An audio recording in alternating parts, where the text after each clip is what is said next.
सभी सुंदर साथ को कोटान कोट प्रेम प्रणाम। सुंदर साथ जी, पिछली वीडियो में हमने श्री कीर्तन ग्रंथ के प्रकरण 12 की 11 तक की चौपाई का पाठ किया। आज हम आगे की चौपाई का पाठ करेंगे। सुंदर साथ जी, अगर आपको यह वीडियो अच्छा लगे तो प्लीज़ लाइक करें और जो भी सुंदर साथ आपके साथ जुड़े हुए हो उन सबको भी यह वीडियो अवश्य शेयर करें। सुंदर साथ जी, जिन्होंने अब तक हमारे इस चैनल को सब्सक्राइब नहीं किया वे प्लीज़ इस चैनल को सब्सक्राइब कर दें ताकि आने वाले नए वीडियो का नोटिफिकेशन आपको तुरंत मिल जाए। अहंकारे कई जुल्म करो, ना त्रास सील संतोष, गुण अंग इंद्री के वश परे, ना देखो नजरो दोष। अहंकारी बनकर तुम दूसरों पर अत्याचार करते हो। मन में किसी भी प्रकार का भय, शील तथा संतोष नहीं रखते। गुण अंग इंद्रियों के दास बनकर अपने दोषों को भी नहीं देख रहे हो। धूरत करके ल्याओ धन, खर्चो मुख करो उन्माद, मेले मेलो मुख भाखो उत्सव, पातलिए डालो प्रसाद। कपटपूर्ण कार्यों द्वारा धन एकत्रित करते हो, उसका खर्च व्यर्थ कार्यों में करके अभिमान से मग्न रहते हो। दिखावे के लिए उत्सवों का आयोजन करके अपने मुंह बड़प्पन हाँकते हो और श्री कृष्ण जी के प्रसाद को पत्तल में डालकर वितरण करते हो। एक सीत झूठ को ब्रह्मा जैसा, जल में मीन होए आया, ये झूठ को महात्म वाणी दिखावे, ग्वालों को चलू न कराया। श्री कृष्ण जी के प्रसाद का मात्र एक कण प्राप्त करने के लिए ब्रह्मा जी भी यमुना जी के जल में मछली बनकर आए थे। इस प्रसाद का महत्व वल्लभाचार्य जी की वाणी दर्शाती है। उस समय श्री कृष्ण जी ने यमुना जी के जल में ग्वालों को आचमन भी करने नहीं दिया था। यो हासी ठठोली करे हरामी, ताए ले बैठो मंडली मुख, ये नीच कर्म डबोवे नरक में, पीछे छूट पाओगे तब सुख। निंदनीय तर्क वितर्क, हंसी मजाक जैसे हल्के कर्म करने वाले अधम व्यक्ति को मंडली का प्रमुख बना देते हो, परंतु ये नीच कर्म तो नरक में डुबाएंगे। फिर इससे मुक्त होकर अखंड सुख कैसे पाओगे।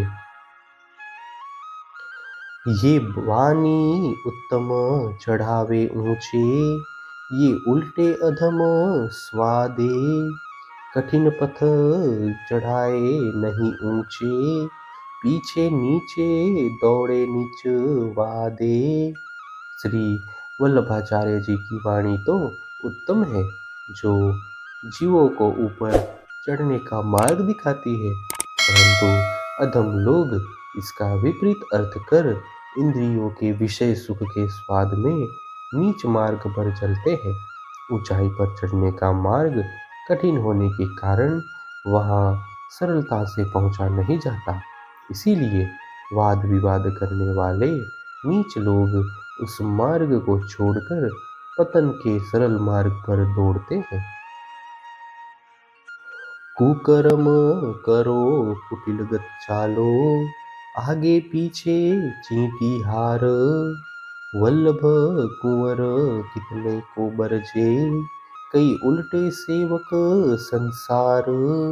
कुटिल चाल चलकर अधम कार्य करते हुए चींटियों की पंक्ति की भांति एक दूसरे की देखा देखी में भटकते रहोगे तो वल्लभाचार्य जी के पुत्र विठलाचार्य जी कितने लोगों को समझाकर रोक पाएंगे, क्योंकि इस संसार में विपरीत मार्ग पर चलने वाले शिष्य तो अनेक होते हैं।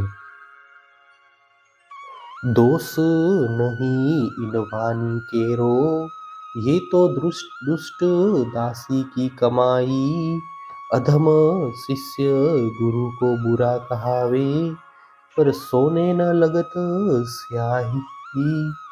इसमें श्री वल्लभाचार्य जी की वाणी का कोई दोष नहीं है।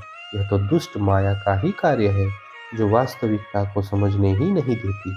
अधम शिष्य अज्ञानतावश अपने गुरु का नाम कलंकित करते हैं, परंतु सोने को स्याही का काला दाग नहीं लग पाता।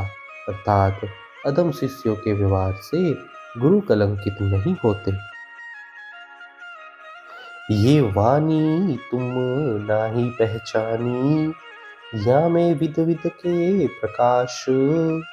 इन प्रकाश में खेले श्री कृष्ण जी, रमे अखंड लीला रास। वास्तव में तुम वल्लभाचार्य जी की इस पवित्र वाणी को समझ नहीं पाए हो। इसमें तो अनेक रहस्यमयी बातों की स्पष्टता है। इसमें श्री कृष्ण जी द्वारा रची गई अखंड रास लीला का रहस्य भी स्पष्ट किया गया है। तुम पनधारी आत्मनिवेदी, वाणी न देखो विचारी। अंजू न मानो तो इत आओ, मैं देखाऊं लीला तुम्हारी।